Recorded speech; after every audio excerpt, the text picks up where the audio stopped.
반갑습니다. 예, 오랜만입니다. 예, 지금 2,300명 지금 시청 중이십니다. 자, 공지를 해서 많이 들어오실 건데. 그래요. 예. 여기 지금 저희가 조금 전에 그 이종건 실장과의 그 대담에서 그 한국당 그 김병준 비대위 출범 이 얘기를 마지막에 다뤘거든요. 예. 예. 그거 어떻게 평가하십니까? 남의 당 얘기라서 하시기에 좀 그러신가요? 뭐 제가 얘기 계속 조금 하고, 가운데로 들어오실래요? 계속 얘기하고 있으니까. 네네. 말씀하시죠. 지금 그 선에서 대강 봉합하고 가는 거 아니냐. 뭐 지금 국민들이 바라는 그런 완전한 소위 말하는 변화. 이거는 힘들게 생겼다. 결국 노선을 약간 좌측으로 가는 선에서 정리될 거다. 뭐 이렇게 보고 있죠. 약간의 좌클릭 정도밖에는 기대할 게 없다. 지금 저한당은 다른 문제가 아니고 인적 문제잖아요. 안에 있는 사람들의 문제다. 그 인식 자체를 이 상황이 왜 이렇게 됐고 지방선거가 이렇게 보수의 국민들이 등을 돌리고 있느냐. 이거는 이제 좌파나 중도가 등을 돌린 그 이상으로 보수가 이제 등을 돌려보지 않습니까? 그러면은 그거의 근본적인 이제 원인이 뭔가 이게 제일 중요한데 그 원인점을 못 찾고 있다. 그냥 조금 더 자로 가면 되는가 보다 이런 생각인데. 대표님 좀 가르쳐 주시죠. 원인이 뭐예요?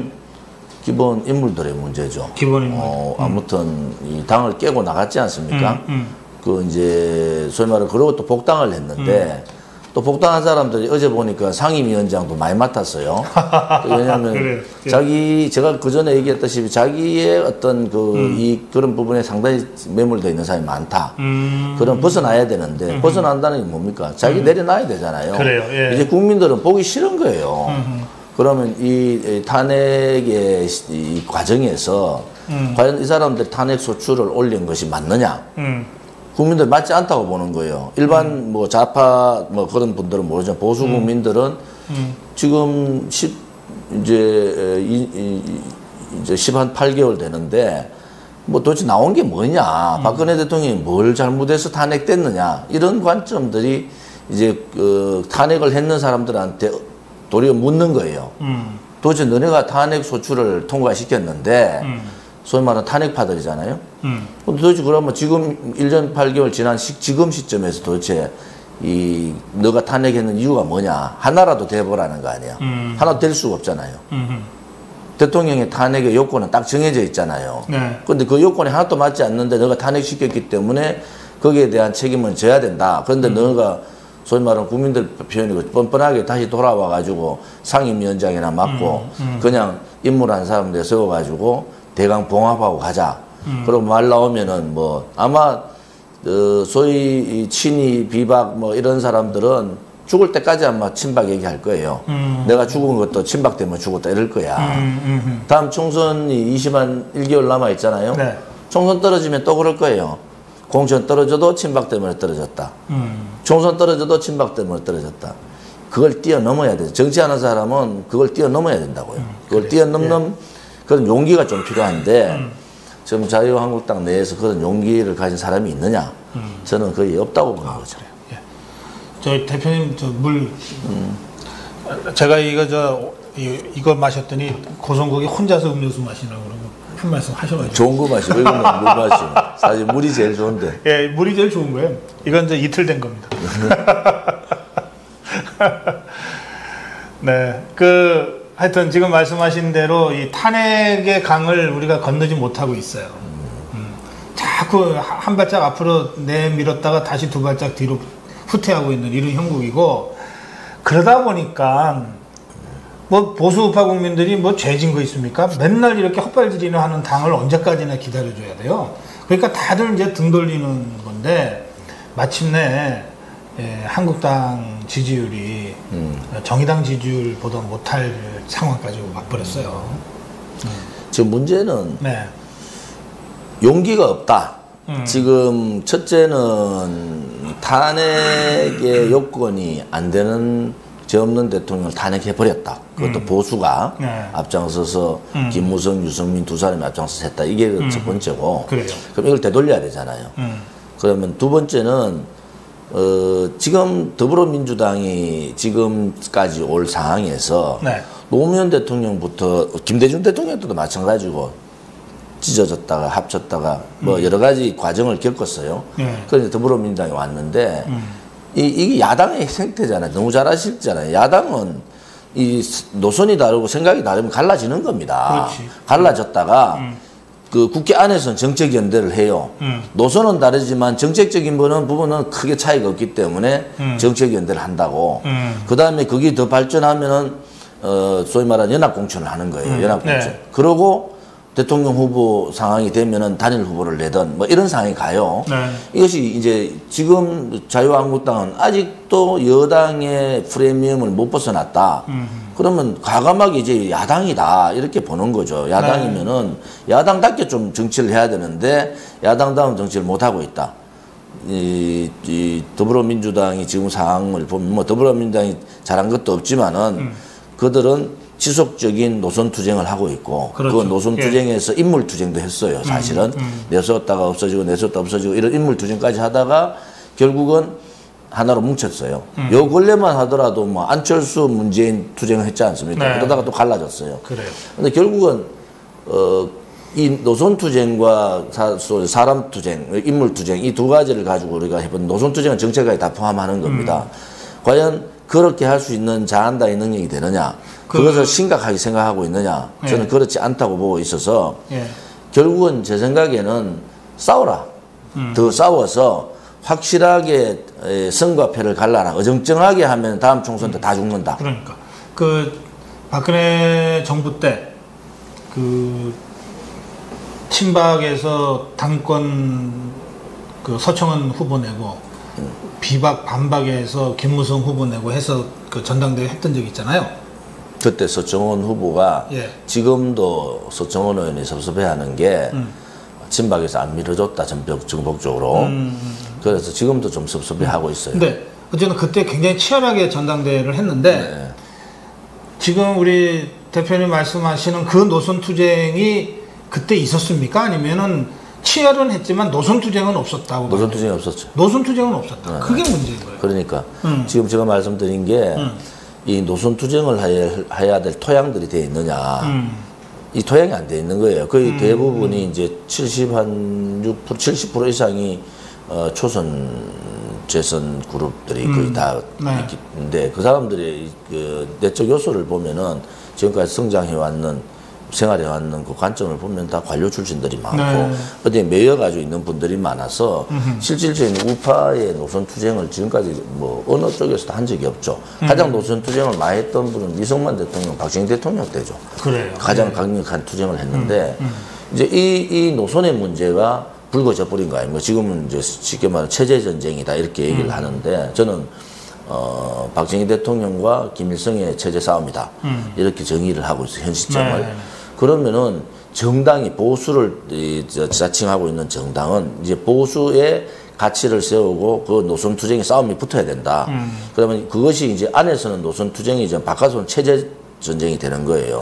그럼 체제 전쟁을 할 수 있는 그러한 준비가 돼가 있느냐. 그래서 제가 우려를 하는 게 준비 안 돼 있다. 그러면 갈라서라는 거야. 그렇지 않으면은 이게 국민들이 저 사람들이 노선 투쟁을 한다든지 체제 투쟁을 하는 것이 아니고 소위 말하는 친박 비박 간에 이 붕당 투쟁을 하고 있다. 그런 상황이 되면은 이거는 국민들의 조롱거리밖에 안 된다는 거야. 그래서 갈라서는 게 맞다. 그래서 갈라서서 자기 영역을 확보하고 자기의 그 투쟁성을 더 강조하면 된다. 지금 또 하나는 문재인 정권 자체가 우리가 생각했던 것보다 훨씬 좌측에 가 있어요. 그리고 훨씬 이 속도가 소위 말하는 자유민주주의, 반대한민국, 반자유민주주의, 반시장경제로 가는 속도가 굉장히 빠르게 가기 때문에 이것을 지금 우파들이 못 따라가는 거예요. 그러다 보니까 한창 뒷분막 치잖아요. 그러면은 양쪽이 경쟁체제가 돼야 된다. 우파 내에서도. 정당도 경쟁체제가 돼야 된다. 지금은 뭐, 바른미래, 저는 민평당인가 합쳐가지고 가는 바람에 지금 완전히 가버린 거고. 그러면은 안에서 갈라서서 이 경쟁, 소위 말하는 우파 정당, 보수 정당끼리의 치열한 경쟁을 바깥에서 하는 게 맞다. 안에서 하면은 국민들이 볼 때 너 또 친박 비박 싸우냐, 뭐 이렇게 하기 때문에 네. 그렇게 하는 것이 오히려 보수 국민들, 우파 국민들한테 자그마한 희망이라도 줄 수 있는 거 아니냐. 그래요. 그렇게 예. 생각합니다. 제가 대표님 말씀을 쭉 들으면, 예, 제가 요즘 고민하는 것하고 굉장히 많은 부분이 좀 공감대가 있어서요. 그러니까 이 한국당이 뭐 싸워도 좋은데 노선을 갖고 싸우면 무슨 어떤 결론이 나든 생산적으로 나잖아요. 그렇죠. 근데 전부 이 지금 복당파들은 무슨 말만 나오면 친박 세력 때문에 못하겠다 이러고 자꾸 친박 대 반박 이 구도로 뭘 규정을 해버리니까 그 지방선거가 예. 소위 말하는 그런 부분에 대한 심판을 받은 거 아니에요. 그럼 심판을 받았으면은 본인들이 왜 심판을 받았느냐 네. 반성하고 근본 해결부터 가야 되는데 이것을 불씨가 이제 꺼져가는 걸 다시 또 세우는 거야. 계속 앞으로 보세요. 이게 정책 가지고 싸우는 게 아니란 말이야. 거의 국민들 듣기가 싫은 거야.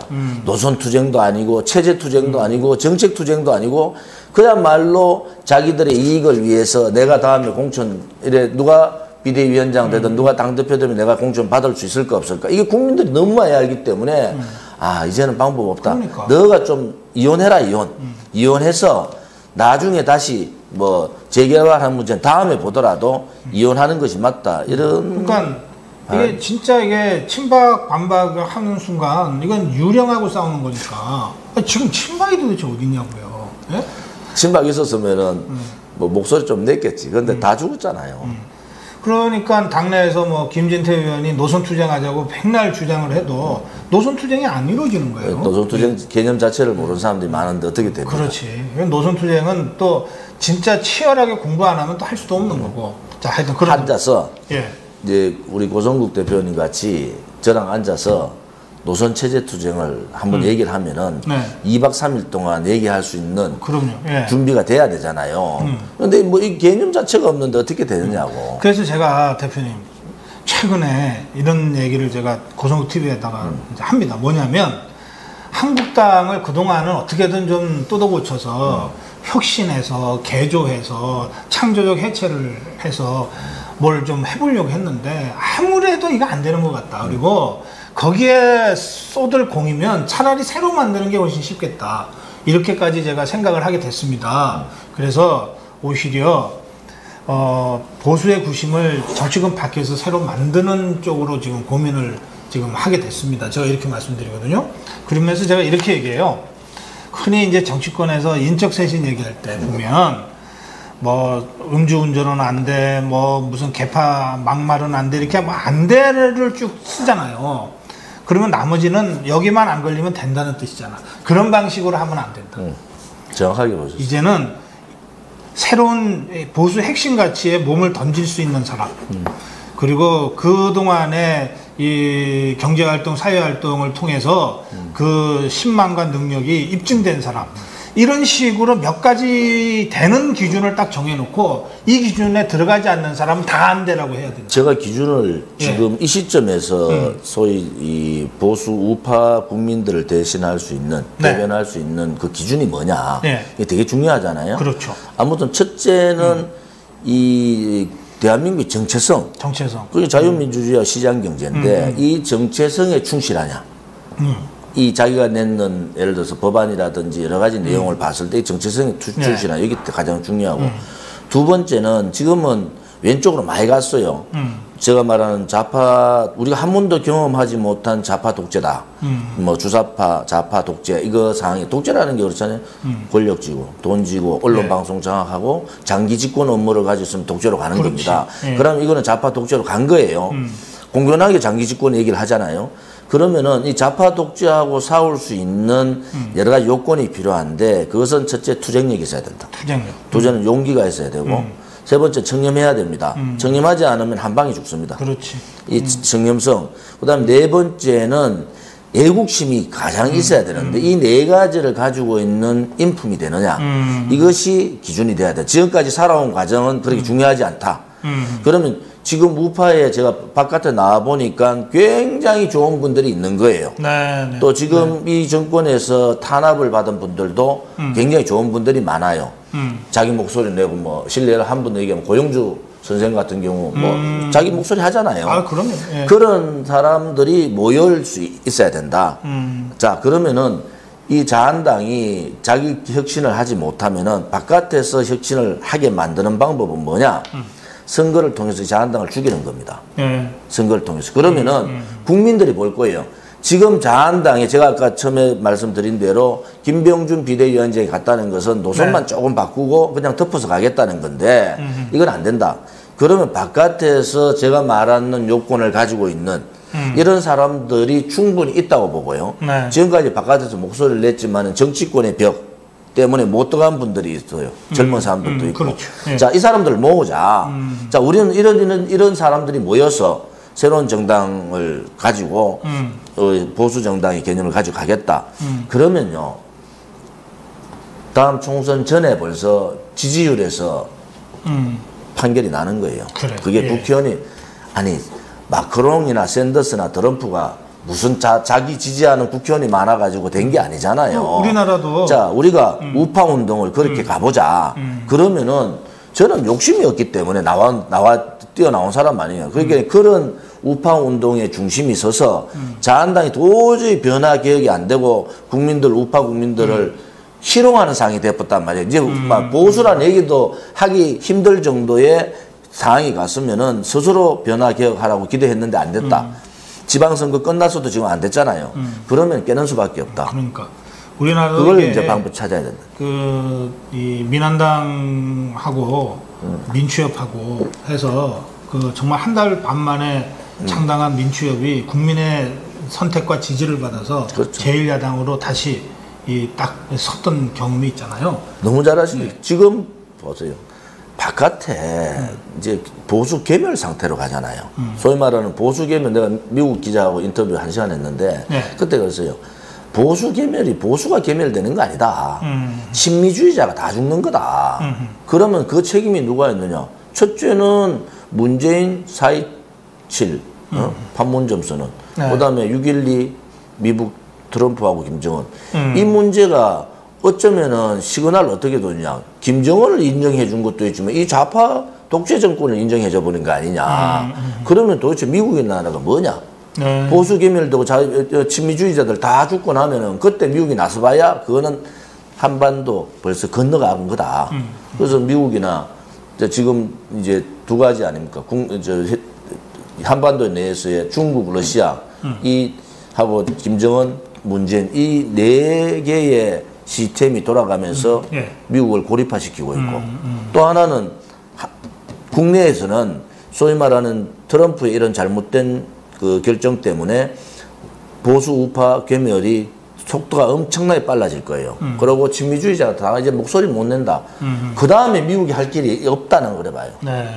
그 다음에 할 수 있는 것은 피를 흘리는 수밖에 없는데 자, 지금 이 시점에서 그러면은 보수 우파를 자처하고 있는 정당이 국제 정세가 이렇게 가고 지금 좌파 독재의 가장 잔악한 상황을 우리가 보고 있는 상황인데 결국은 보수를 자처하는 정당의 한계가 온 거다. 이제는 바꾸자. 알겠어요. 예. 근데 그 점에서 똑같죠. 아, 그러니까. 근데 대표님 이런 얘기를 자유한국당이나 바른미래당의 의원들이나 정치인들하고 좀 하면 대화가 됩니까? 제가 지금 뭐 40명 가까이 만났는데요. 뭐 생각은 같아요. 그런데 이제 그 생각에 깃발을 누가 드느냐 이게 중요하잖아요. 누가 깃발 들었다고 보면은 좀 흠결이 있어. 그래서 이게는 우리가 생각하는 새로운 우파 정당이 아니다. 만약에 그분들이 나온다 하더라도 국민들이 안 돼, 저 사람 안 돼, 저 사람 안 돼. 그러면 우파 정당 바로 만들어. 똑같이 제2의 자한당 꼴 될 것 같으면 만들 필요 없다. 이거 아니겠어요? 그래서 많은 고민들을 하고 있어요. 지금 안에 내부에서도 어느 선에서 이제 같이 갈 거냐, 깰 거냐. 뭐 안 그러면은 어차피 제 표현이 그래요.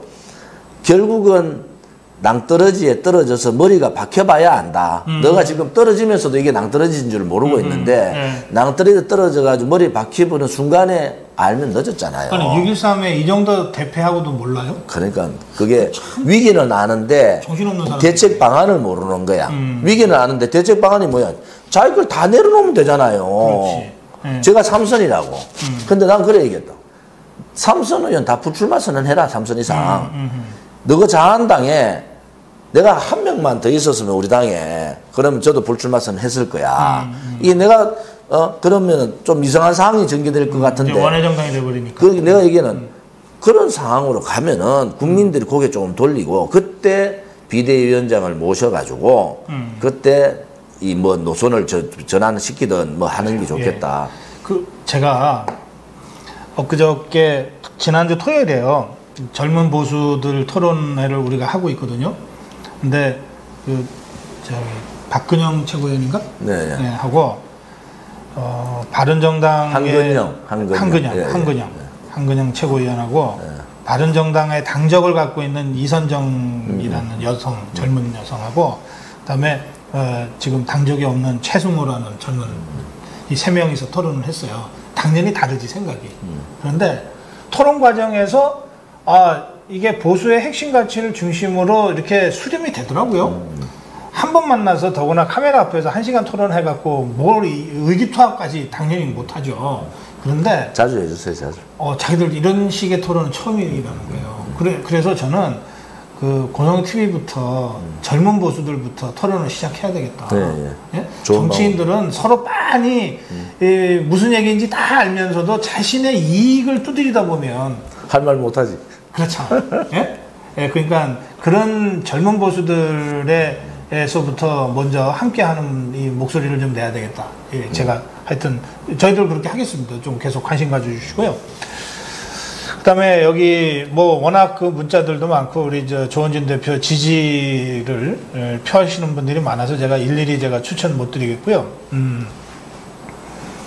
문재인 정부에 대해서 좀 한 말씀 해주세요. 이런 문자도 꽤 많이 들어와 문재인 있어요. 그래서 제가 지금 최근에 문재인 대통령이 한 2가지 조치에 대해서 이제 대표님 의견 좀 여쭤볼게요. 이게 묘하게 어제 수석보좌관 회의에서 나왔대요. 하나는 최저임금 2020년까지 10,000원 올리겠다고 하는 공약 못 지켜서 죄송합니다라고 사과를 했어요. 이게 문재인 대통령이 집권하고 나서 첫 번째 사과예요. 이거를 수석보좌관 회의에서 하더라고요. 두 번째는 기무사 계엄령 관련 문건 모든 보고 관련을 즉각 나한테 제출해라. 이 지시를 했어요. 하여튼 이 2가지가 어제 대통령이 한 중요한 행동이에요. 어떻게 생각하십니까? 최저임금 문제는 지금 이제 이번에 10.9%, 지난번에 16.4%, 처음에 금액에서부터 29% 정도가 올랐어요. 결국은 이제 서민과 서민이 싸우게 만든 결과가 왔다. 그럼 결국 자들이라는 게 이제 더불어민주당이나 이제 좌파 정권은 그동안 서민을 되게 강조했잖아요. 서민. 박근혜 정부 때도 계속 자기들이 서민을 대변하는 정당이고 박근혜 정권은 재벌을 대변하는 정권이다. 이렇게 계속 했는데 결국 첫 번째 가장 중요한 최저임금 정책을 딱 쓰면서 나타난 것은 뭐냐? 서민과 서민이 싸우는 아주 조그만 식당의 주인하고 식당에서 알바를 하고 있는 사람이 싸우는 상황을 만들었어요. 결국은 이 서민과 서민을 싸우게 했는 의도가 뭐냐 이게 되게 좀 중요하고요. 두 번째는 최저임금에 대해서 공약을 지키지 못했다. 대한민국뿐만 아니라 전 세계의 지도자들이 자기가 공약한 걸 100% 지킬 수 있는 특히 경제정책은 100% 지킬 수가 있습니까? 정책을 썼는데 그 상황이 변화가 오잖아요. 지금같이 한미 FTA 재협상해야 되고 미중 간의 무역 전쟁이 벌어지고 원유값이 올라가고 그죠? 여러 가지 상황들이 좌파 정권이 돌아서 세금 올리고 규제 안 풀어주고 뭐 이렇게 되니까 환경이 변한 거 아니에요. 그렇죠. 그러면 자기가 하고 싶었던 정책이라도 이 정책을 써서 나라가 망하겠다, 경제가 망하겠다면 빨리 걷어들이는 게 맞잖아요. 그거를 억지로 가가 또 이번에 10.9%를 또 올려요. 네. 이거는 그냥 면피한 거다. 그래서 대통령이 얘기한 거, 그럼 면피용으로 얘기를 하는구나. 네. 노동계에는 면피하고, 그 뒷구절이 또 있잖아요. 뒷구절은 자영업자라든지 피해보는 사람들에 대해서 뭐 여러 가지 대책을 세워야 된다. 그렇지. 예. 그거 다 알고 있단 말이에요. 문제는 뭐냐. 우리가 소득주도 성장의 핵심인 최저임금 인상은 시기가 빨랐고 이 문제는 저희들이 정책적으로 잘못했기 때문에 네. 장하성 경제수석을 퇴진시켜야 되는 거 아닙니까? 사태를. 그래야지 진정성이 있잖아요. 예. 그런데 이거를 공약을 지켜서 못했다. 지금 문재인 정권이 해야 돼. 1년 4개월 만에 뭘 했으면 노동자 천국을 만들어 버렸다고. 그러면은 기업은 뭐 대기업이든 뭐 중소기업이든 소상공인이든 아무튼 이 상황에서 압박을 엄청나게 받고 있는데 네. 결국은 그 압박이 경제적으로 올라갈 수 있는 경제 성장을 하고 삶의 질이 그들이 말하는 저녁이 있는 삶이 되는 게 되면 되는데 그게 아니고 다 같이 무너지는 상황이 오는 거예요. 투자 줄고 그래, 예. 소비 심리 줄고 거기 경제 전체가 완전히 무너지는 상황이 왔기 때문에 이것은 바로 이번에 지난번에 인사 조치할 때 장하성 경제수석을 빼면서 소득주도 성장의 핵심인 최저임금은 저희들이 판단 잘못이다. 이거에 대한 희망을 가지고 있지만 지금은 안 된다고 중단을 시켰어야 되는 거예요. 네. 면피형으로 10.9% 올리면서 해가지고 이제는 올해 안에 자영업자가 100만 이상이 이제 폐업합니다. 폐업. 근데 안 되는 줄 알면서 왜 저렇게 고집부리죠? 자존심 때문인가? 자촉했잖아. 자기를 지지했는 제가 항상 얘기해요. 자기 지지층 때문에? 본인이 능력이 있어서 된 사람하고 본인이 민노총, 정겨조, 좌파시민단체 290개의 친북, 종북 혹은 진보시민단체 등을 얻고 그럼 완전 볼모로 잡혀있는 통진당 등까지 얽어봤잖아요. 그러니까 대통령이 됐는데 이걸 대통령이 되는 순간에 네. 국가관이 있고 제대로 애국심이 있으면 저는 만약에 그래 됐다. 저는 민노총하고 얘기할 거예요. 민노총한테 도저히 이래 되면은 GM, 그 다음에 뭐 한국 GM, 현대자동차, 대기업, 금속노조 대기업들 다 죽는다. 조선도 다 죽으니까 이거 우리가 당신들 이해하고 설득해라. 그렇게 좌파가 좌파를 잘 알 거 아니에요. 그러면 설득을 해가지고 뭘 해야 되느냐. 예. 긴급 재정 발동권을 내려야 되는 거예요. 지금 무역 전쟁이 벌어지고 환율이 지금 이런 상황이 되고 지금 외국 단기 자금들이 빠져나가고 네. 그 징후가 빨간 불이 벌써 3개가 켜졌단 말이에요. 그러면은 국내 투자는 없고 기업 이전은 많아지고 그럼 뭐라고 하죠? 외국으로 가는 건 뭐라고 합니까? 이주민이 많아지고 그죠? 이민 가는 사람이 많아지고 뭐 이런 상황이 오면 이거는 경제에 빨간불이 켜졌다. 그래서 설득을 해야 되잖아요. 그렇죠. 설득을 해서 자, 이거 민노총한테 하자. 이런 상황인데 도저히 위험해서 안 되겠다. 그러니까 우리가 몇 가지 부분은 좀 안 되니까 긴급 재정 발동을 해서 좀 동결을 시키고 가자. 네. 그래 돼야지 좌파들이 장기 집권을 할 수 있는 거지. 지금 여같이 몰아붙여가지고 우파들 제갈 다 물리고 말 못하게 하고 억압시켜놓고 막 경제정책으로 제가 제일 답답한 게 뭐냐. 경제는요. 경제는 그렇게 해서 정치하고 달라가지고 경제는 문지방이 넘어가면은 못 되돌리는 거예요. 제가 문지방론이라는 게 문지방을 넘어가서 포퓰리즘 정책을 한번 쓰면은 그것을 되돌리면 엄청난 저항이 있는 겁니다. 공무원 연금 개혁할 때 그랬잖아요. 맞아요. 그걸 갔던 거를 다 되돌려니까 그 저항이 엄청난 것 같이 이 단추를 잘못 끼웠다. 결국은 지금 14개월, 1년 이제 한 3개월 됐나? 네. 그래 됐는데 결국 이제 저들이 얘기하는 소득주도 성장 실패, 혁신 성장 실패. 그럼 뭘 가지고 성장하겠다는 거예요?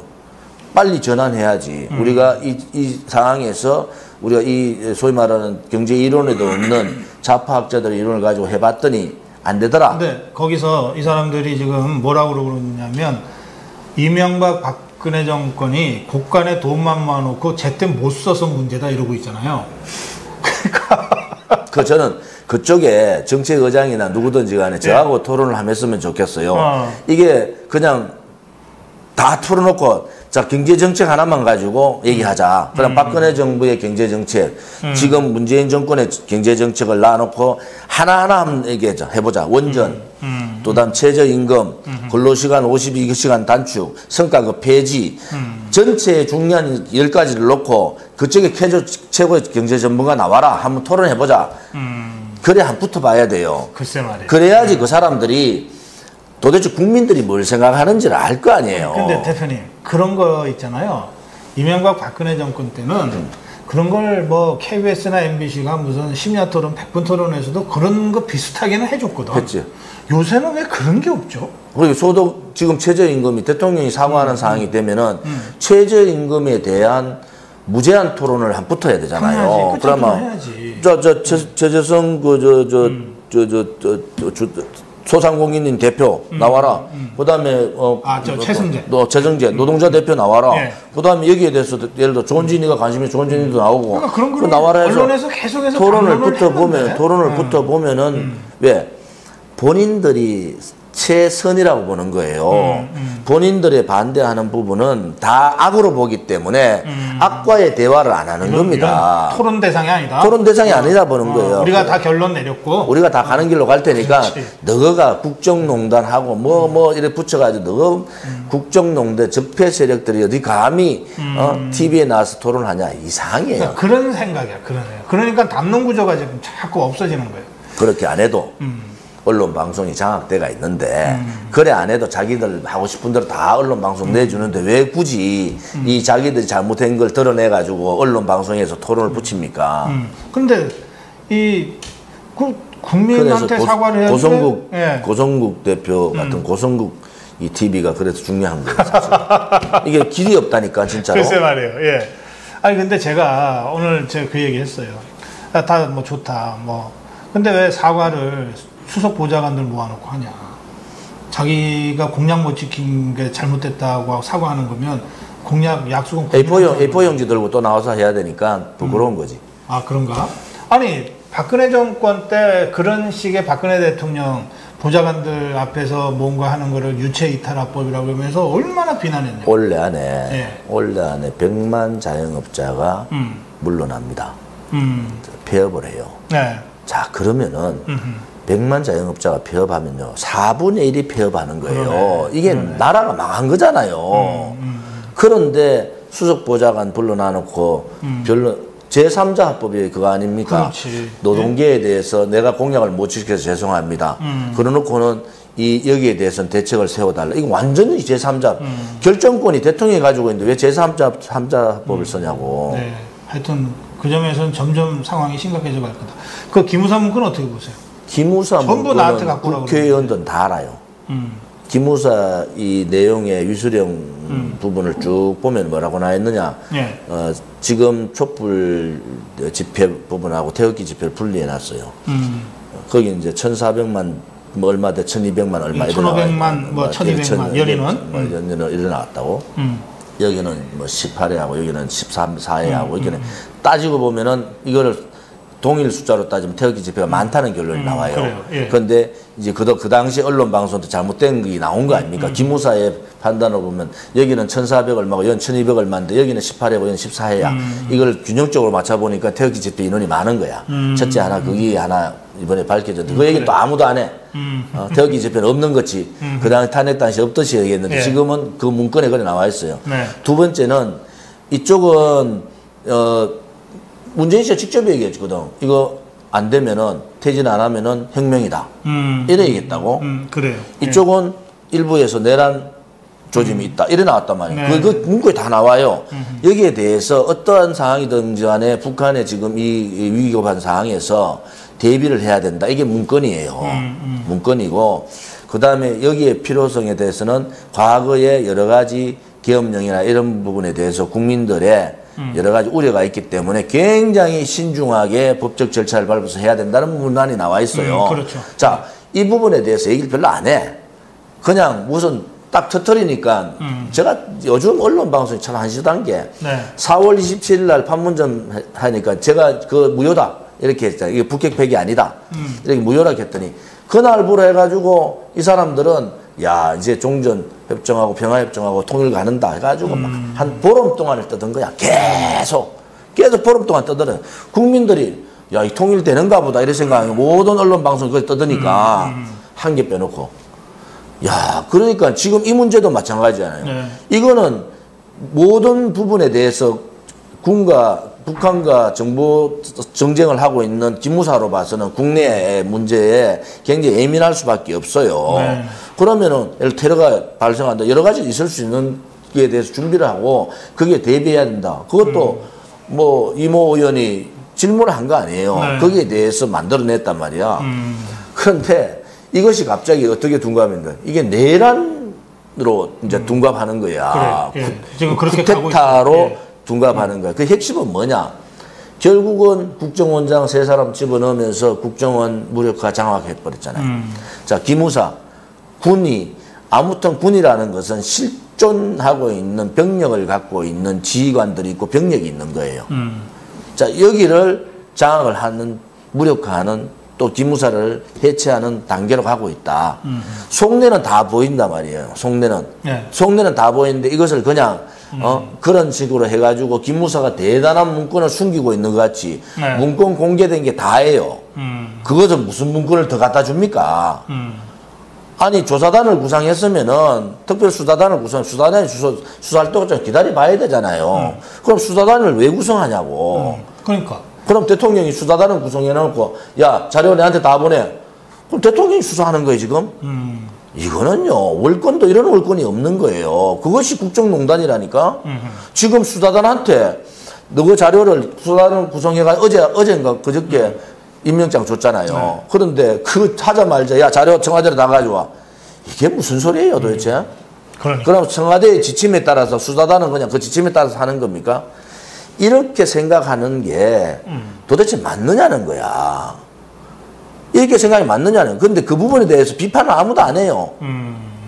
도대체 대통령이 왜 자료를 왜 달라 그러냐. 수사단한테 맡겨놔야지. 그렇지. 수사단에 발표했는데 미진하면은 예. 재수사 요구를 할 수는 있어요. 그거는 국민의 뜻에 따라 할 수 있는데 어제 수사단 임명받았는데 오늘 자료 청와대로 다 가져오라 하면 도대체 뭘 그래서 하겠다는 제가 거예요? 오늘 아침에 두 가지로 비판을 했어요. 하나는 아니 그런 기본적인 사실관계도 확인 안 하고 독립수사단부터 설치했냐 그럼. 응? 그다음에 두 번째 독립수사단을 발족시켜놓고 자료를 다 챙긴다 그러면 그 자료 다 모아갖고서 독립수사단한테 줄 생각이냐. 그게 우리 두 사람 얘기 안 해도 이심전심이 뭐 얘기하면 벌써 똑같은 생각들이 일반적인 바르게 생각하는 사람 그래 가질 수밖에 없는 거예요. 그렇죠. 예. 아이고 문자들 너무 많아서 조금 좀 확인합니다. 그 참 저 대표님 여기 있잖아요 문자. 친중 뭐 이런 논란이 대표님한테 계속 따라다닙니까? 친중? 예. 지중이라고 바꿔 좀 지중? 좋겠는데. 예. 그 좀 설명 좀 해주세요. 그 제가 지난번에 나오셨을 때도 그런 문자가 몇 번 있어가지고. 박근혜 정부 예. 때 네. 제가 이제 중국에서 네. 사업을 했잖아요. 예. 그러면서 네. 이제 18대 국회의원이 됐지 않습니까? 네. 그때 제가 뭘 했느냐 그러면 제중한국인의 부회장을 했어요. 그리고 옥타라고 세계 무역 포럼, 세계 무역 포럼, 한인 무역 포럼이 있어요. 네. 거기에 중국 회장을 했다고. 그러니까 이 옥타하고 이런 부분을 이제 활동을 한 거죠. 제가 국회의원 2번 떨어지고 대우에 근무하다가 그만두고 국회의원 떨어지고 이제 중국 가서 사업을 했는데 그래서 중국에 대해서 많이 알죠. 좀 뭐 제가 협상도 중국말로 할 정도를 하니까 그러세요? 사람 앉혀놓고 이제 뭐 경제적인 우리 사업상의 협상하려도 제가 지방 출장 가면 제가 하는데 여기 조진핑이라고 음해하는 사람들이 많습니다. 그래서 문제는 뭐냐? 예.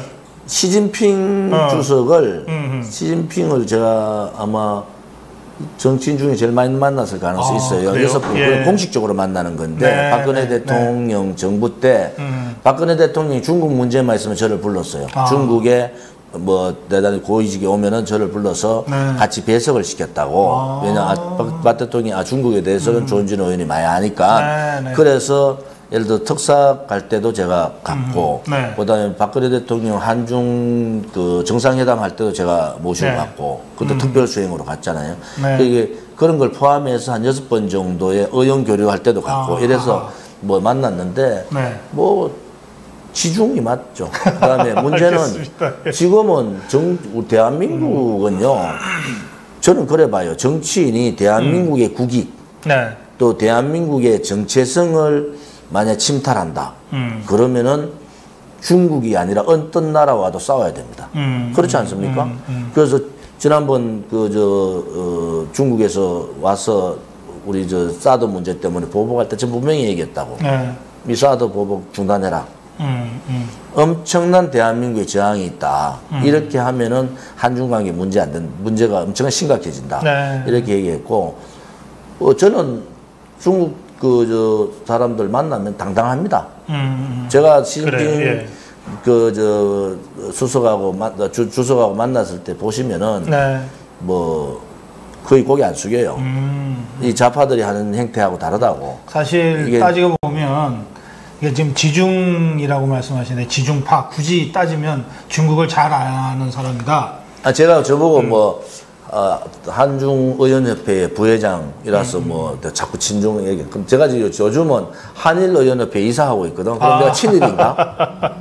사실 문재인 정부의 대중국 외교가 우리 국민 자존심 굉장히 상하게 만들고 있거든요. 그러니까 중국 가서 그 정도 대접은 제가 가도 받아요. 그런데 그 국가를 대표하는 사람이 품격을 그런 식으로 떨어뜨리가 되겠습니까? 글쎄 말이에요. 아무튼 중국하고 누구를 만나더라도 국가의 이익, 국가의 정체성 네. 이 부분을 지켜야 되는 것이 정치하는 사람이고 국민의 도리다. 그렇지 않고 가서 자기 말 못하고 아부하고 내가 이번에 더불어민주당들 가는 거 보니까 90도 절붙이고 대사라는 사람이 칭송하고 이런 그러니까. 말도 안 되는 짓들을 하고 있잖아요. 그래요. 예. 자, 그리고요. 이제 얘기가 중국 얘기 때문에 꼭 그런 건 아니고 제가 사실은 질문 드리려고 했던 건데 그 핵폐기 문제 있잖아요. 지금 사실상 미국이 트럼프가 핵폐기를 포기한 것처럼 보이기도 하고 좀 걱정이 많거든요. 요미르에 오늘 뭐라고 났느냐. 예. 이렇게 났어요. 네. 트럼프가 폼페오한테 자, 이런 비핵화 협상을 계속할 필요가 있냐. 요미르에 난 게 그거예요. 그랬더니 폼페오가 시간을 좀 달라. 이렇게 이제 우리 그 민병우 그 박사라고 이 서울대 나오신 분이 네. 그 이제 미국 자료, 일본 자료 이런 걸 잘 검토하는 분이 계신데 그 얘기를 제가 들었는데 네. 결국은 우리가 옳았는 게 제가 이것은 북핵 폐기가 아니다라고 얘기했잖아요. 4월 27일 날. 그런데 결국은 북핵 폐기도 하지 못하고 완전하고 단계적인 비핵화 이렇게 얘기했는데 네. 생각을 김정은이나 중국이나 러시아나 이런 단계적에다가 방점을 뒀어요. 그런데 문재인 주사파 정권만 완전하다가 방점을 뒀다고. 아하. 그럼 결국은 지금 상황이 어떻게 되느냐. 완전하는 물 건너 가버렸어요. 그럼 미국도 이 완전한 건 안 된다. 이제 미국이 이제 깨달은 거야. 도대체 문재인 정권 도대체 뭐야? 자기들한테 완전한 단계적 비핵화라고 얘기했다고. 그렇지. 거의 개런티하다시피. 예. 그 김정은은 시진핑 만나가지고 한 걸음 한 걸음이라 했다고. 한 걸음 한 걸음. 우리 한글 표현을 한 걸음 한 걸음이라 했다. 이거는 뭐냐? 전면적인 비핵화 안 하겠다는 거예요. 네. 핵폐기 안 하겠다는 거야. 그러면 중국이 이제 깨달은 게 미국이 깨달은 게 폼페오가 이번에 북한 갔다 와서 영 냉대 당했잖아요. 네. 그러고 편지 한 장 딱 들고 왔다고.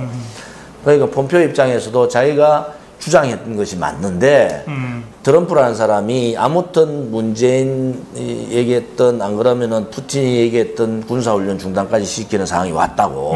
네. 그리고 이 상황에서 접으면은 다음 네. 11월 달 선거가 이제 박살 나는 거야. 지금 벌써 이번에 러시아 갔다 온 거 해서 그동안 쌓여있던 게 막 그 소위 트럼프 지지자들까지 확 돌아서고 있는 거예요. 예. 그러면은 우리 한국의 입장에서는 어떤 관점으로 봐야 되느냐. 자, 우리 국민들 입장에서는 그러면 도대체 네. 핵폐기에 핵자도 못 꺼내고 한마디도 한 걸음도 못 갔는데 우리가 지금까지 조치한 건 뭐냐. 네. 자, 다 줘버렸잖아요. 안보 빗장 다 열었잖아요. 그렇지. 첫째, 뭐 군사훈련 중단, 예. 한미 군사훈련 중단이 아니라 한국군의 대규모 군사훈련도 중단했단 그렇죠. 말이에요. 예. 그 다음에 전방부대에 대한 그 60km 시설 부분, 그 대북 방송 중단했죠. 확성기 철거. 확성기 철거했죠. 그 다음에 김정은이 요구했다는 60km 정찰단, 이것도 지금 가만히 있으면 또 서거 뺄 가능성이 있어요. 그럼 킬체인 다 무력화시켜버린, 방어체제를 무력화시켜버린 거 아닙니까? 그 다음에 북한에 대한 교과서, 수정 벌써 들어가가지고 일반 교과서 쓰고 있죠. 그래요. 자, 그러면 우리가, 그다음 기무사 지금 이 상태 만들어놨지. 네. 자, 도대체 우리가 지금 4월 27일 이후에 뭘 했냐? 북한에 얻을 수 있는 거 하나도 못 얻고, 우리가 줄 거는 군사적인 해체는 다 하고, 그렇지. 다 하고, 우리가 얻은 거는 탁구단 왔다 갔다 하고, 천송월이 왔다 갔다 하고, 가수 왔다 갔다 하고, 농구단 와서 스포츠하고, 이런 상황이 지금 대한민국 정상적인 상황이냐고, 지금 4월 27일 이후에 지금 석 달 가까이 되는데, 이거는 완전히 안보쇼에다가 국민을 희롱한 거 아니에요. 국민을 희롱한 거잖아.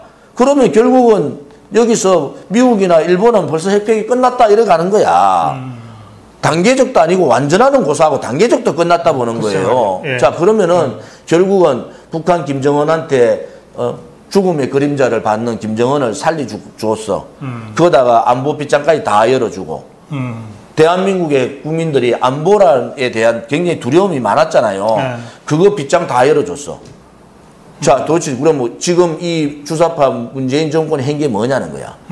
이 4월 27일 이후에 3개월 동안 문재인 정권의 행계 도대체 뭐냐. 국민을 이렇게 안보쇼로 속이고 네. 일당 독재를 할 수 있는 6월 13일 선거까지 장악을 해버렸잖아요. 그럼 도대체 지금 3개월 동안 뭘 했느냐는 거야. 글쎄 말이에요. 여기에서 우리가 새롭게 되돌려서 좀 생각해봐라. 도대체 국민들이 왜 이렇게 이런 상황에 대해서 속고 가느냐. 언론 방송이다. 언론 방송. 언론 방송이 안보쇼를 포장해가지고 덧칠까지 해가지고 막 떠들었지 않습니까? 국민들은 국민들 잘못한 게 뭐가 있어요? 언론 방송 실어주는 대로 방송 나오는 대로 아는데 그렇지. 결국은 결과가 지금 뭐냐? 오늘 굉장히 중요한 포인트를 한 거예요. 트럼프가 스스로 그것이 오보일 수 있지만 거기에서는 그래 놨다만 요미우르에서는 스스로 이런 비핵화 회담 계속할 필요가 있느냐. 폼페오가 시간 더 달라. 야, 도대체 그러면은 우리 국민들은 킬체인 방어체제 다 무너지는 상황 만들고 대북관 다 없어지고 군인들은 그냥 군복무 단축까지 지금 가다. 이게 심각하다. 그게 제가 두 가지가 이 정권의 가장 무너질 수 있는 큰 점이 뭐냐. 안보 쇼가 끝이 났다는 거야. 이제 국민들이 알기 시작했다니까. 그리고 경제. 민생. 민생 경제가 무너졌다. 그러면은 오래가지 못한다. 안보 얘기 한 가지만 더 하면 이제 전문가들이 참 이게 황당한 상황인데 문재인 정부의 안보 정책을 전망 예측하려면 문정인을 보면 된다 이래요. 선각자잖아. 그런데 안보 전선에 무너뜨리는 전선에 제일 앞장서 있는 사람이 문정인이라는 사람의 가장 최근 발언은 뭐냐면 지금의 정전 체제를 종전 선언을 하고 나서 평화협정으로 옮기면 주한미군이 여기에 계속 한반도 남한 지역에 주둔할 명분도 이유도 없어진다. 이 얘기거든. 그러고 영원한 역풍이 있으니까 그 다음 얘기가 뭐냐 말을 바꿨지. 주한미군 얘기는 지금 거론할 문제가 아니다 이렇게 말을 바꿨는데. 그리고 인권 문제는 지금 북한한테 먼저 얘기하면 안 된다. 하여튼 이랬어요. 그러면 주한미군도 결국은 문정인의 말대로라면 이 사람 말은 한 6개월 있으면 현실이 되니까 결국은 주한미군까지 빠져나가는 건가? 어떻게 전망하세요? 뭐 지금 상태로 계속 속이면은 안보쇼를 속이면은 그래 가는데 이제 국민들이 이제 미국이 이제 안게된 거지. 문재인 주사파 정권의 실체를 안게된 거고 또 그것을 준동했던 게 뭐 오늘 여러 가지 얘기가 나오는 게 문정인 그다음에 키신저, 트럼프 라인 얘기도 나와요. 그런 징후들이 있다고. 그런 징후들이 있고 워싱턴 포스트지에서는 이렇게 했다고 국방정보국에 인용을 해서 핵폐기 안 한다. 벌써 핵탄두하고 플루토늄은 감축이 들어갔다. 이렇게 발표를 했단 말이에요. 그러면 이제 국민들이 아무리 국내 언론들이 그걸 숨기려 해도 한두 군데는 나올 수밖에 없잖아요. 네. 외국 언론이 방송이 나오면 그렇죠. 그게 네. 아무튼 한국으로 들어오게 돼 있다고 이제 국민들이 알게 된 거예요. 도대체 우리가 지금부터 계속 해야 되는 게 이제 안보 쇼는 끝났다. 네. 그 다음은 뭐냐? 다시 되돌려라. 다시 되돌려라. 절대 김정은은 핵폐기 안 한다. 이게 원칙 아니겠어요? 네. 그럼 다시 되돌릴 수밖에 없다. 이렇게 가야 되는 입장이다. 이래 보는 거죠. 그래요. 나는 미국은 되돌릴 준비가 돼 있을 것 같은데 자기들이 판단 착오했다 그러면 미국이라고 하는 건 미국이 어쨌든 트럼프가 열을 더 받아야 돼. 시스템으로 움직이니까 방법은 결국은 11월 달까지 3개월, 4개월 남아 있잖아요. 아니 근데 제 걱정은 뭐냐면 이 소득주도 성장 1년 한 3개월에서 실패했는데도 고집부리잖아요. 그러면 이 안보 정책의 실패가 분명해졌는데도 문재인 정부가 고집부릴 수 있지 않냐. 그러니까 제가 미국 기자하고 얘기했는데 두 가지 얘기했어요. 네. 자, 김정은 괴뢰 정권의 아킬레스가 네. 뭐냐? 두 번째 문재인 정권의 아킬레스가 뭐냐? 문재인 정권의 아킬레스. 자, 김정은의 아킬레스는 아무튼 인권 탄압이다. 북한 그래요. 인민에 대한 노예와 같은 인권 탄압이다. 이것을 미국이 전격적으로 취해야 된다 이제. 이것을 자 국면 전환을 하는 거예요. 네. 자 그러면은 문재인 정권의 아킬레스는 뭐냐? 이것은 자기들이 말하는 촛불혁명, 제가 말하는 촛불 사회주의 혁명을 통해서 죄 없는 대통령을 불법 감금 시킨 거예요 지금. 그들은 법치라고 얘기했지만 그거는 법의 문제가 아니란 말이에요. 네. 자, 이 문제에 대해서 미국이 전격적으로 들고 나와야 된다. 자, 문재인 정권에 대해서는 박근혜 대통령의 정치 보복을 뛰어넘는 인신감금에 대한 인권 문제를 들고 나오고 이것은 문재인 정권의 정통성, 리티머시의 문제예요. 이걸 건드려야 되고 북한의 김정은에 대해서는 북한 주민의 인권 문제를 들고 나와야 된다. 그래서 미국이 국면 전환을 지금 신뢰 다 잃었단 말이에요. 이 비핵화 문제 때문에 국면 전환을 할 시기가 됐다. 네. 저는 그렇게 보는 거죠. 아, 그래요. 알겠어요. 하여튼 이 부분은 이 트럼프 행정부의 입장이 먼저 좀 올바른 방향으로 서야 뭐 우리 보수파와 미국의 주류 사회가 좀 연대해서 문재인 정부를 좀 바른 길로 좀 인도하는 하여튼 이런 좀 복잡한 절차를 거쳐야 비로소 조금이라도 바로 잡힐 것 같아요. 트럼프 정부도 네. 정치적인 일정이 있잖아요. 네. 그러니까 이렇게 질질 끌려다니지는 않을 거다. 그래요. 북한한테. 네. 그러면은 뭐 한 달 상간 동안에 더 끌려다니면은 이제 네. 신뢰가 다 무너져 버려요. 근데 저는 이 보수파 정치인들이 다른 건 몰라도 이런 때 이런 문제는 좀 더 적극적으로 뭐 의원 얘기도 하고 뭐 좀 이 목소리도 내고 해야 될 것 같은데 너무 이런 부분에 있어서 좀 소극적. 특갈비 못 서게 하니까 자기 돈 내고 갈 사람이 일로 있겠어요. 못 가는 거죠. 하여튼 그래요. 자, 그렇고 그다음에 이제 또 한 가지가 드루킹 문제예요. 지금 특검 뭐 허위범 특검 뭐 저쪽에서 뭐 이사한 그 사무실까지 어쨌든 압수수색까지는 갔어요. 근데 어떻게 전망하세요? 용두삼이라는 얘기예요. 용두삼이.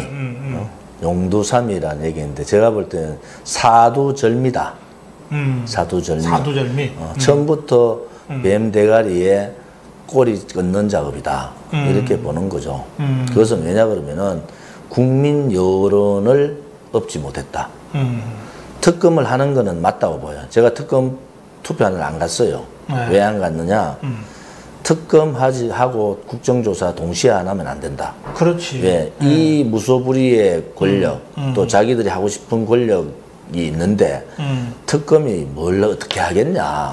특검한테 힘을 실어줄 수 있는 방법은 국정조사를 통해서 특검 조사 대상자를 텔레비에 나오게 하는 겁니다. 텔레비에 나와서 그 말을 다시 뒤집으면은 위증죄로 걸리잖아요. 그렇지. 예. 그러니까 뒤집지 못하도록 만들어 놓고 특검이 수사를 하는 거예요. 그런데 이 한 바퀴가 빠져버렸어. 그래서 제가 사두절미다. 네. 처음부터 뱀의 대가리였고 다음에는 꽁지를 자르는 작업이다. 아무튼 뭐 제가 볼 때는 어느 선까지로 마무리하고 끝난다. 그것은 뭐 드루킹 사건이라는 것은 다음 정권이 보수 정권이 들어오면은 다시 밝힐 수밖에 없는 그런 사건이 아니냐. 그래서 허위범 특검 쪽에다가도 제가 얘기하고 싶은 게 이것은 지금의 요 시점의 문제가 아니다. 당신들이 특검을 맡았는 한도 내에서는 있는 걸 다 해라. 그렇지 않으면은 당신 또 당한다. 그게 선례가 있었단 말이에요. 그렇지. 그러니까 특검이라는 게 뭐야? 이 사실에 대한 모든 것을 증거 위주로 또 성역 없이 모든 조사를 하고 그것이 청와대까지 가면은 청와대 조사 요구를 해야 된다. 네. 그렇지 않고 이거 얼버무리면요. 조만간에 허위범 특검에 대한 또 다른 특검이 들어와야 된다. 맞아요. 이게 되게 지금의 이 적폐청산이라고 부르졌던 이 세력들이 국민들한테 가르쳐 준 거예요. 지금까지는 그래도 정치권에서 나름대로의 탕평을 요구를 했지만 이제는 그렇지 않게 되는 거예요. 이제는 어떤 사건이 있으면 그 사건에 대해서 미진하다 그러면 또다시 재조사를 할 수밖에 없는 구도를 만들어버렸지 않습니까? 그래서 허위범 특검이 성역 없이 증거 위주로 신속하게 하고 본인이 한계가 있으면은 국회에 요청을 해야 된다. 네. 저는 이제 뭐 대표님 말씀대로 이 드루킹 특검 논의가 나올 때부터 통상적으로는 이 검찰 수사 지켜보고 경찰 검찰 수사 지켜보고 미진하면 특검, 그것도 미진하면 국정조사 이렇지만 이 사안의 심각성을 감안해서 국정조사와 특검을 동시에 추진해야 된다 이렇게 처음부터 주장했어요. 그러니까 그게 맞는. 근데 이제 결국은 그게 안 됐는데 제가 왜 안 됐을까? 또 앞으로는 그러면 국정조사 가능성이 있을까? 저 별로 높게 안 보게 됐어요. 이유가 이런 것 같아요. 우선 드루킹은 지금까지 드러난 사실만 놓고 보더라도 이 일당들이 2017년 5월 9일 대선 전후한 활동이 아니라 2016년 10월부터 매크로를 돌렸다는 거잖아요. 그럼? 이것은 박근혜 대통령 탄핵 과정에 탄핵이 들어온 거죠. 개입한 거예요. 이게 이제 문건 그렇잖아요. 숫자도 나온다고. 네, 그러면 요 당시에 어떤 문건을 어떻게 했다고 그렇죠? 숫자까지 예. 나온다고. 그럼 무슨 얘기가 되는가 하면 박근혜 전 대통령 탄핵 과정에 이 드루킹 일당들의 여론 조작으로 완전히 정말 이 못된 사람 만들어 놓고 못난 사람 만들어 놓고 그걸 기정사실로 해놓고 탄핵으로 돌입한 거 아니에요. 그럴 때 앞장섰던 사람들이 지금의 김성태 권한대행, 장제원 수석대변인 이런 사람들이 김무성. 그러니까 아니 바른정당 띄운 건 띄운 거고 그건 뭐 더 말할 것도 없지만 그 국회 탄핵 의결이 12월 9일 날인가 있었는데 12월 6일하고 7일 이틀 동안 청문을 했잖아요. 그때 청문회를 그렇게 시간적으로 이런 청문회를 협상해준 사람이 정진석이야. 정진석이고 원내대표. 거기에 위원장이 김성태잖아요. 그리고 김성태가 위원장하고 고영태 이렇게 띄우고 했는데 문제는 뭐냐. 네. 문제는 이 드루킹이 하나가 아닐 가능성이 되게 많아요. 네. 제가 특검에 기대를 못 한다는 게 이 킹크랩이나 이런 부분들이 드루킹이 사용했던 부분들이 과연 어느 몇 군데 연결이 해서 사용했느냐 이게 되게 중요한 문제예요. 첫째 이게 하나 있고 두 번째는 자, 이 박근혜 대통령의 탄핵 소추를 할 때 그때 분위기가 어땠냐 국회에서 지금 도지사가 있는 누구는 가서 좀 배우자고 간 사람이에요.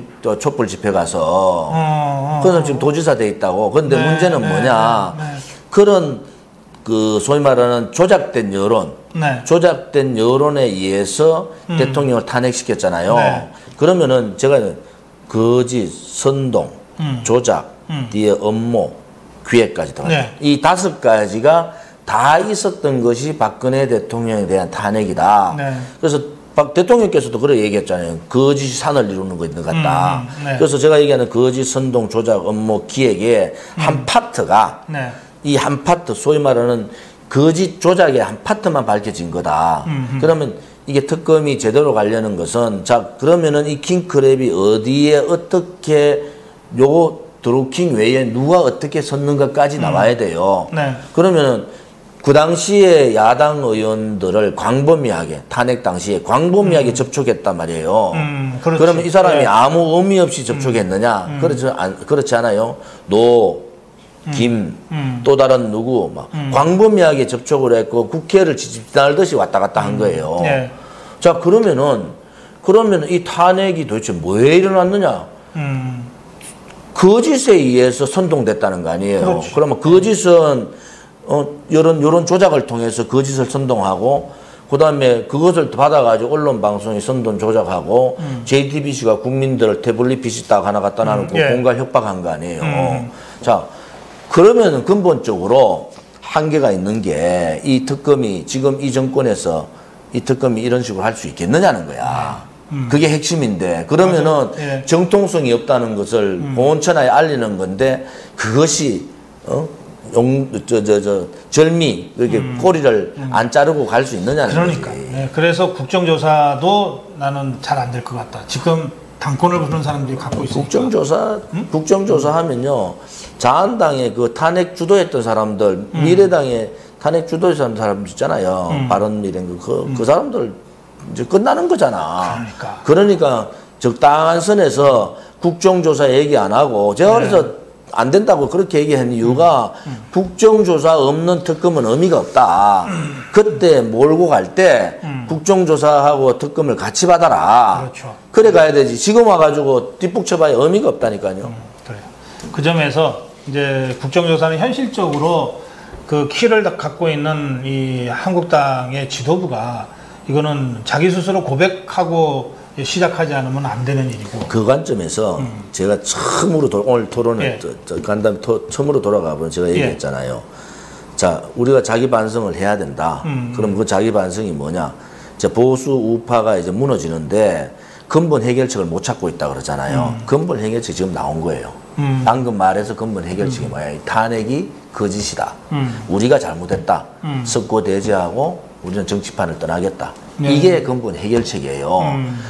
죄 없는 대통령, 전 세계에 지금 대통령이 감옥 간 지가 474일째입니다, 오늘날. 474일째요. 그러면은 결국은 뭐가 됩니까?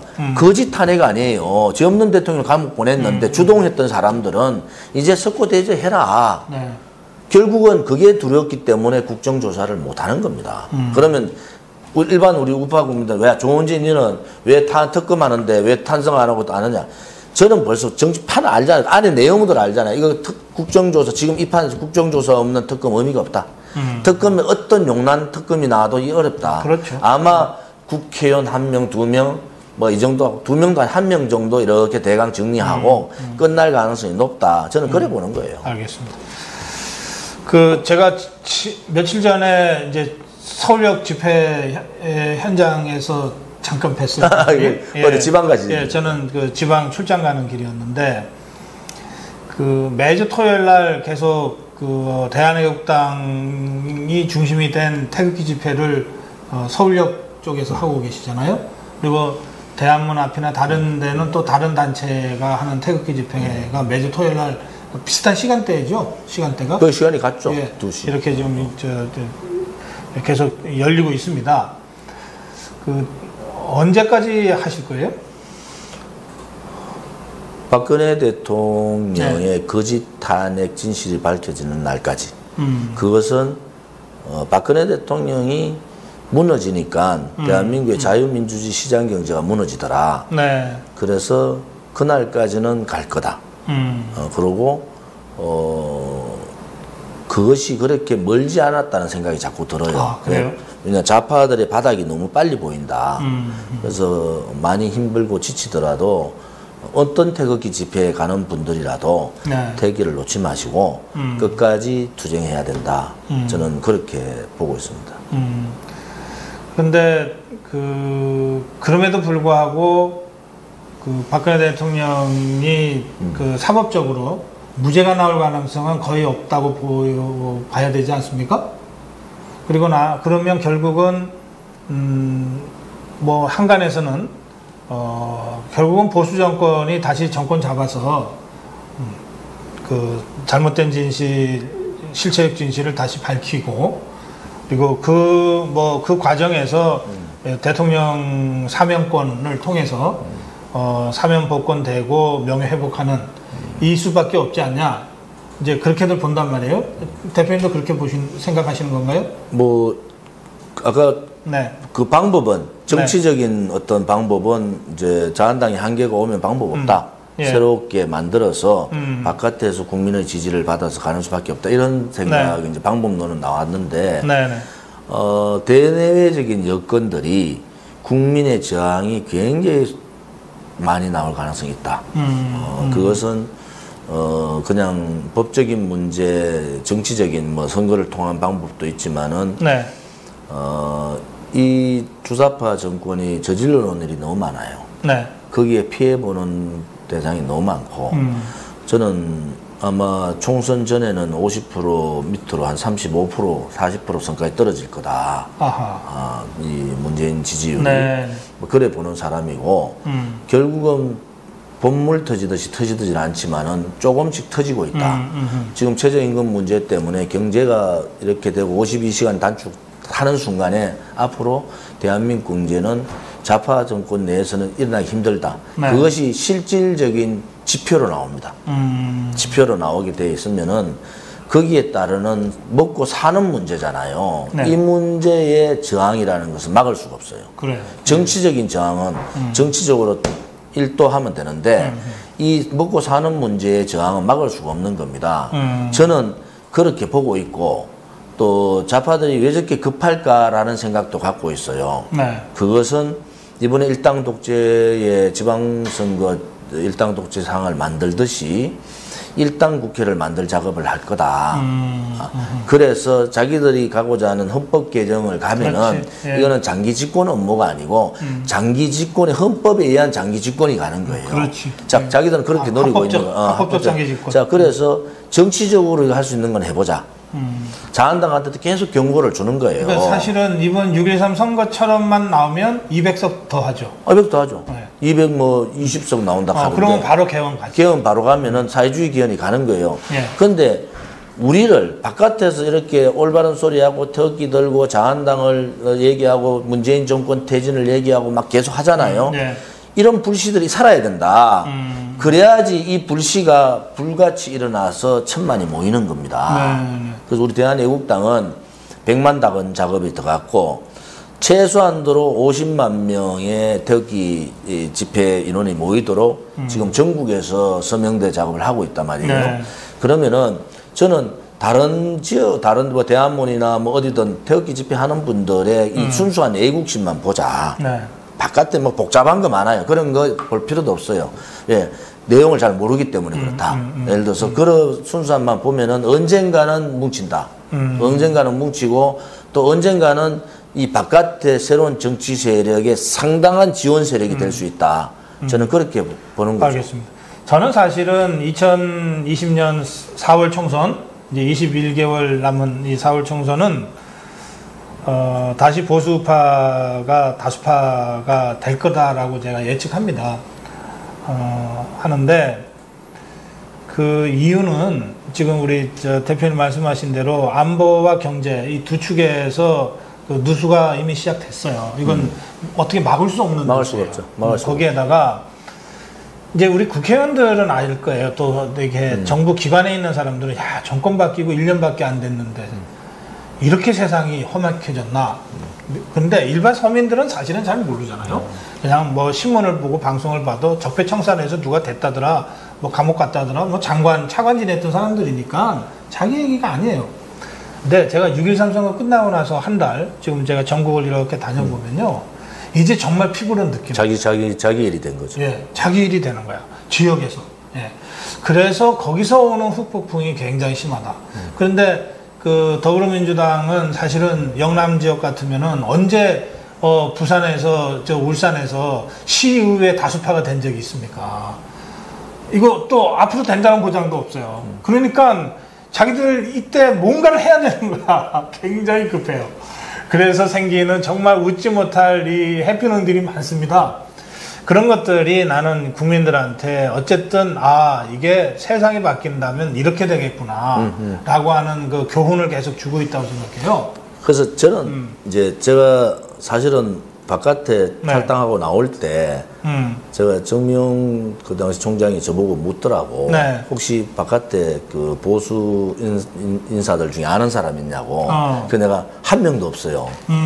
제가 그냥 들었는 사람은 조갑재 선생 잠깐 듣고 그다음에 서정갑 대령 뭐 신문 나오니 그 정도 들은 거지. 제가 직접적으로 만난 사람이 없다고 해서 깜짝 놀라더라고. 아니 그런데 어떻게 그거 나왔느냐.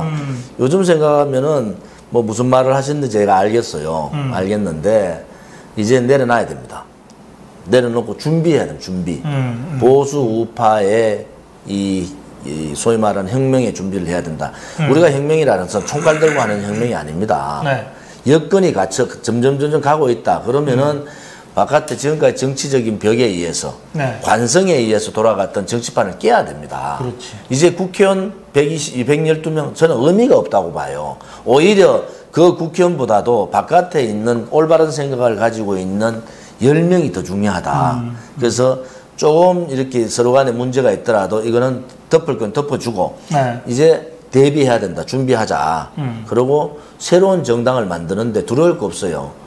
만들면 되는 겁니다. 그리고 이제 야당이에요. 야당은 야당답게 해야 된단 말이에요.